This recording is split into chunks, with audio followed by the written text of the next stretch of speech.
बिस्मिल्लाहिर्रहमानिर्रहीम। अस्सलाम वालेकुम। कैसे हैं आप सब? उम्मीद करती हूँ सब खैरियत से होंगे। आज मैं आपके साथ शेयर करूंगी बहुत ही टेस्टी देगी आलू गोश्त की रेसिपी।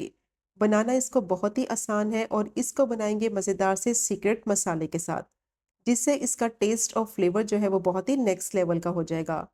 और वही टेस्ट और वही फ्लेवर आपको मिलेगा जो अक्सर आप शादियों में खाते हैं, क्योंकि घर पर बनाते हैं तो वो टेस्ट और फ्लेवर नहीं आता। तो बस आज की वीडियो आपने स्किप नहीं करनी, वीडियो को आपने एंड तक देखना है। सारी टिप्स और ट्रिक्स मैं आपके साथ शेयर करूंगी कि जब आप इस रेसिपी से ये आलू गोश्त ट्राई करेंगे तो फर्स्ट ट्राई में ही आपका बिल्कुल परफेक्ट कंसिस्टेंसी के साथ ये आलू गोश्त बनकर तैयार होगा और बहुत ही टेस्टी और खुशबूदार बनेगा। और अगर आपको आज की रेसिपी पसंद आए तो चैनल को भी ज़रूर सब्सक्राइब करें। तो शुरू करते हैं इसको बनाना। देखिए, आलू गोश्त बनाने के लिए सबसे पहले मज़ेदार सा सीक्रेट मसाला रेडी करेंगे। उसके लिए मैंने कुछ साबुत गरम मसाले लिए हैं, जिसमें 1 टीस्पून ज़ीरा, 3 हरी इलायची, 3 लौंग, 1 बड़ी इलायची, 1 बादियान का फूल, 1 छोटा टुकड़ा जायफल का, 2 से 3 छोटे टुकड़े जावित्री के, 10 से 12 साबुत काली मिर्च और 2 टुकड़े दालचीनी के। अब इन गरम मसालों को मीडियम टू लो फ्लेम पे अच्छी तरह से ड्राई रोस्ट करेंगे। फ्लेम को ज़्यादा हाई नहीं करना, वरना ये फ़ौरन से जल जाएंगे और इनका टेस्ट और फ्लेवर ख़राब हो जाएगा। मीडियम टू लो फ्लेम पे अच्छी तरह से इनको ड्राई रोस्ट करेंगे, इनमें अच्छी सी खुशबू आने लगे और फ्लेवर आ जाए। देगी आलू गोश्त का जो असल टेस्ट और फ्लेवर है वो इसी मसाले से आएगा। तो मीडियम टू लो फ्लेम पे अच्छी तरह से मसालों को मैंने ड्राई रोस्ट कर लिया है। ज़्यादा हाई फ्लेम नहीं करनी है, फ़ौरन से ये जलने लगेंगे। तो जैसे ही अच्छी सी खुशबू आने लगेगी, फ्लेम को बंद करेंगे और रूम टेम्परेचर पर इन गरम मसालों को अच्छी तरह से ठंडा करेंगे। और ठंडा करने के बाद इनको पीस कर मैंने इनका पाउडर बना लिया है। अब ये मसाला रेडी हो गया है, इसको साइड पे रखेंगे। अब मैंने पैन लिया है, उसमें डालेंगे आधा कप कुकिंग ऑयल और अच्छी तरह से ऑयल को गर्म करेंगे। और अब प्याज को फ्राई करेंगे। 2 बड़े साइज की मैंने प्याज ली है और प्याज को बारीक स्लाइस कर लिया है। अब मीडियम टू लो फ्लेम पे प्याज को इतना फ्राई करेंगे कि इसका कलर जो है वो गोल्डन ब्राउन सा हो जाए। और मुसलसल इसमें चम्मच चलाएंगे ताकि प्याज जो है वो सारी साइडों से इवनली फ्राई हो। और जितनी बारीक प्याज को काटेंगे उतनी ही अच्छी कुरकुरी प्याज फ्राई होगी। और मीडियम टू लो फ्लेम पे इसको फ्राई करेंगे ताकि प्याज जो है वो अच्छी तरह से क्रिस्पी फ्राई हो। तो प्याज को मैंने 4 से 5 मिनट के लिए मीडियम टू लो फ्लेम पे अच्छी तरह से फ्राई कर लिया है। प्याज का जो कलर है वो ज़्यादा डार्क नहीं करना, अगर प्याज का कलर ज़्यादा डार्क हो जाएगा तो शोरबे का कलर भी ख़राब हो जाएगा। तो प्याज को जब ठंडा कर लेंगे तो ठंडा करने के बाद मज़ीद ये डार्क हो जाएगी। तो जैसे ही इसका कलर लाइट गोल्डन ब्राउन सा होगा तो प्याज को पैन में से निकाल लेंगे और रूम टेम्परेचर पे थोड़ा सा ठंडा कर लेंगे। अब मैंने ब्लेंडर जार लिया है, उसमें डालेंगे 1 कप दही।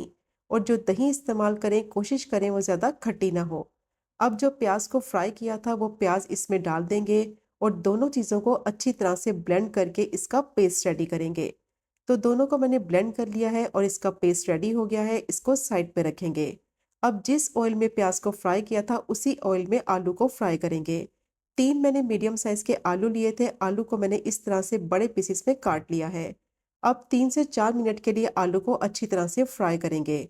तो फ्राई करने से आलू में फ्लेवर भी आएगा और इसका कच्चापन भी खत्म हो जाएगा, और तब तक आलू को फ्राई करेंगे कि ऊपर वाली लेयर जो है आलू की वो क्रिस्पी हो जाए।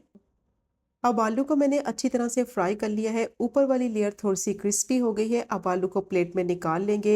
आलू को जब इस तरह से फ्राई करके सालन में डालेंगे तो बहुत ही मज़े का फ्लेवर आएगा। अब जिस ऑयल में आलू को फ्राई किया है उसी ऑयल में मटन ऐड करेंगे। आधा किलो मैंने मटन लिया है, जिसमें मैंने मिक्स पीसेस लिए हैं, बोनलेस भी है और हड्डी वाले भी हैं। अब इसमें डालेंगे 1 टेबल स्पून भर के लहसुन अदरक का पेस्ट और अच्छी तरह से गोश्त को फ्राई करेंगे लहसुन अदरक के साथ, कि इसका कच्चापन खत्म हो जाए और जितनी भी स्मेल है मटन की वो भी खत्म हो जाए। तो मैं देगी आलू गोश्त मटन से बना रही हूँ, आपकी मर्जी है, आप चाहें तो बीफ भी इस्तेमाल कर सकते हैं। अब कम से कम 5 से 6 मिनट के लिए अच्छी तरह से मटन को भून लेंगे ताकि इसकी जितनी भी स्मेल है वो खत्म हो जाए और ऑयल इसका सारा सेपरेट हो जाए। तो मटन को मैंने अच्छी तरह से भून लिया है, सारी इसकी स्मेल भी खत्म हो गई है। पानी जो था मटन का वो भी सारा खुश्क हो गया है। और अब इसमें डालेंगे स्पाइसेस। 1 टीस्पून कश्मीरी लाल मिर्च पाउडर डालेंगे, इससे कलर बहुत अच्छा आएगा। हाफ टी स्पून हल्दी डालेंगे, 1 टीस्पून धनिया पाउडर डालेंगे और 1.5 टीस्पून नमक डालेंगे, या फिर नमक आप अपने टेस्ट के हिसाब से डालें। अब दोबारा से मटन को मसालों के साथ अच्छी तरह से भून लेंगे ताकि मसालों का कच्चापन खत्म हो जाए और मसालों का फ्लेवर जो है वो मटन में आ जाए। अच्छी तरह से इसकी भुनाई करेंगे, जितनी अच्छी तरह से भूनेंगे उतना ही फ्लेवरफुल ये देगी आलू गोश्त बनकर तैयार होगा। और अगर इस पॉइंट पे आपको लगे कि मसाले नीचे लग रहे हैं, तो फिर आप इसमें 2 से 3 टेबलस्पून पानी ऐड कर दें। अब जो पेस्ट बना के रखा हुआ था प्याज और दही का, वो इसमें शामिल करेंगे। और जो ब्लेंडर जार है उसमें थोड़ा सा मैं पानी ऐड करूंगी, ताकि जो मसाला लगा हुआ है वो ज़ाया ना हो। अब दोबारा से मटन को अच्छी तरह से इस पेस्ट के साथ भून लेंगे। और फ्लेम को ज़्यादा हाई नहीं करेंगे, मीडियम टू लो फ्लेम पे अच्छी तरह से इसको भूनेंगे। क्योंकि जो इसमें पेस्ट डाला है, अगर इसको हाई फ्लेम पे भूनेंगे तो ये नीचे लगने लगेगा। तो बस मीडियम टू लो फ्लेम पे अच्छी तरह से मैंने इसको भून लिया है। पानी दही का सारा खुश्क हो गया है, ऑयल इसका तकरीबन सेपरेट नज़र आने लगा है। तो इस पॉइंट पे जो मसाला रेडी करके रखा हुआ है वो मसाला इसमें डालेंगे। तो ये मसाला थोड़ा ज़्यादा है, इसमें से सिर्फ 1 टेबलस्पून मसाला मैं इसमें ऐड करूंगी। ज़्यादा मसाला नहीं डालना है, वरना कड़वाहट आ जाएगी। अब इसको अच्छी तरह से मिक्स करते हुए इतना भूनेंगे कि मसाले का फ्लेवर जो है वो ग्रेवी में आ जाए और ऑयल इसका सारा सेपरेट हो जाए। तो तकरीबन 5 से 6 मिनट के लिए दोबारा से मटन को मैंने अच्छी तरह से भून लिया है। बेहतरीन इसका मसाला रेडी हो गया है, ऑयल इसका सेपरेट हो गया है। तो इस पॉइंट पर मटन को गलने के लिए रखेंगे और इसमें उतना ही पानी डालेंगे जिसमें मटन जो है वो पककर अच्छी तरह से सॉफ्ट और टेंडर हो जाए। तो मैं इसमें डालूंगी 2 ग्लास पानी, जिसमें मटन जो है वो अच्छी तरह से गल जाएगा। और गर्म पानी का इस्तेमाल करेंगे ताकि इसका कुकिंग प्रोसेस जो है वो रुके नहीं। ठंडा पानी डालने से इसका कुकिंग प्रोसेस रुक जाएगा, जिसकी वजह से गोश्त जो है वो गलने में टाइम लगाएगा। तो गर्म पानी मैंने इसमें ऐड कर दिया है, अच्छी तरह से इसको मिक्स करेंगे और मिक्स करने के बाद इसको कवर कर देंगे और 40 से 45 मिनट के लिए मीडियम टू लो फ्लेम पे पकने के लिए रखेंगे, ताकि गोश्त जो है वो अच्छी तरह से सॉफ्ट हो जाए। आप चाहें तो ये वाला प्रोसीजर प्रेशर कुकर में भी कर सकते हैं, लेकिन देगी आलू गोश्त बना रहे हैं तो लो फ्लेम पे मटन को गलाएंगे, तो बहुत ही मज़े का इसमें टेस्ट और फ्लेवर आएगा। अब मटन को पकते हुए 40 से 45 मिनट हो गए थे, इसको चेक कर लेते हैं। पानी सारा इसका खुश्क हो गया है, मटन बहुत अच्छी तरह से सॉफ्ट और टेंडर हो गया है। बेहतरीन इसका मसाला जो है वो रेडी हो गया है।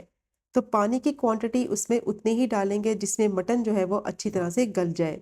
ज़्यादा पानी नहीं डालना है इसमें, वरना टेस्ट ख़राब हो जाएगा। अब इसमें डालेंगे फ्राई किए हुए आलू। आलू को ऑलरेडी फ्राई कर चुके हैं, तो बस 2 से 3 मिनट के लिए मसाले के साथ आलू को भून लेंगे, ताकि मसाले का फ्लेवर जो है वो आलू में आ जाए। तो 2 से 3 मिनट के लिए आलू को मैंने अच्छी तरह से मसाले के साथ भून लिया है। अब इसमें पानी डालेंगे। तो जितना शोरबा रखना है उस हिसाब से इसमें पानी ऐड करेंगे। तो मैं इसमें 1.5 ग्लास पानी डालूंगी, जिसमें आलू भी अच्छी तरह से गल जाएंगे और शोरबे की भी परफेक्ट कंसिस्टेंसी रेडी हो जाएगी। तो जितना शोरबा आपको रखना है उस हिसाब से आप इसमें पानी ऐड कर दें। और गर्म पानी का इस्तेमाल करेंगे, ठंडा पानी इसमें नहीं डालेंगे।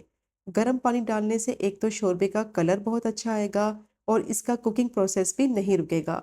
अब इसको मैंने मिक्स कर लिया है, मिक्स करने के बाद इसको कवर कर देंगे और मीडियम टू लो फ्लेम पे इसको पकने के लिए रखेंगे तकरीबन 10 से 12 मिनट के लिए, ताकि आलू भी अच्छी तरह से गल जाए और शोरबे की परफेक्ट कंसिस्टेंसी रेडी हो जाए। तो 10 मिनट हो गए थे, अब इसको चेक कर लेते हैं। बेहतरीन देगी आलू गोश्त रेडी हो गया है, आलू भी बहुत अच्छी तरह से सॉफ्ट हो गए हैं और गोश्त भी बहुत अच्छी तरह से सॉफ्ट हो चुका है और शोरबे की परफेक्ट कंसिस्टेंसी रेडी हो गई है। और जब आप फर्स्ट टाइम इस रेसिपी से ट्राई करेंगे ये देगी आलू गोश्त, तो मैं दावे के साथ कह सकती हूँ कि बहुत ही बेहतरीन आपका ये देगी आलू गोश्त बनकर तैयार होगा और सब आपकी बेहद तारीफ करेंगे। अब इसमें डालेंगे फ्लेवर के लिए हरी मिर्चें और हस्ब ज़रूरत हरा धनिया। अच्छी तरह से मिक्स करते हुए 1 से 2 मिनट के लिए मीडियम टू लो फ्लेम पे पका लेंगे, ताकि दोनों चीज़ों का फ्लेवर शोरबे में आ जाए। तो बेहतरीन देगी आलू गोश्त रेडी हो गया है, अब इसको सर्व करते हैं। तो ये चेक करें आप इसकी फाइनल लुक, कितना बेहतरीन खुशबूदार ये आलू गोश्त बनकर तैयार हुआ है और शोरबे की कंसिस्टेंसी आप चेक कर सकते हैं कितनी परफेक्ट बनी है। तो बस जो टिप्स मैंने आपके साथ शेयर की हैं उनको आपने ज़रूर फॉलो करना है। तो फर्स्ट अटेम्प्ट में ही आपका ये बेहतरीन देगी आलू गोश्त बनकर तैयार होगा। और जब आप इस रेसिपी से अपने फैमिली मेम्बर्स को खिलाएंगे ये देगी आलू गोश्त, तो सब आपकी बेहद तारीफ करेंगे। इसको आप सर्व करें नान के साथ, चपाती के साथ या फिर वाइट राइस के साथ। बेहतरीन कॉम्बिनेशन है। तो ज़रूर ट्राई कीजिएगा ये मज़ेदार देगी आलू गोश्त की रेसिपी को, जो कि बनाने में बहुत ही आसान और खाने में इसका जायका बहुत ही लाजवाब। और अगर आपको आज की वीडियो पसंद आए, चैनल को सब्सक्राइब करें, वीडियो को लाइक करें और शेयर करें। इंशाल्लाह मिलेंगे अगले कुकिंग व्लॉग में फिर एक नए रेसिपी के साथ। तब तक मुझे अपनी ख़ास दुआ में याद रखें। अल्लाह हाफ़िज़।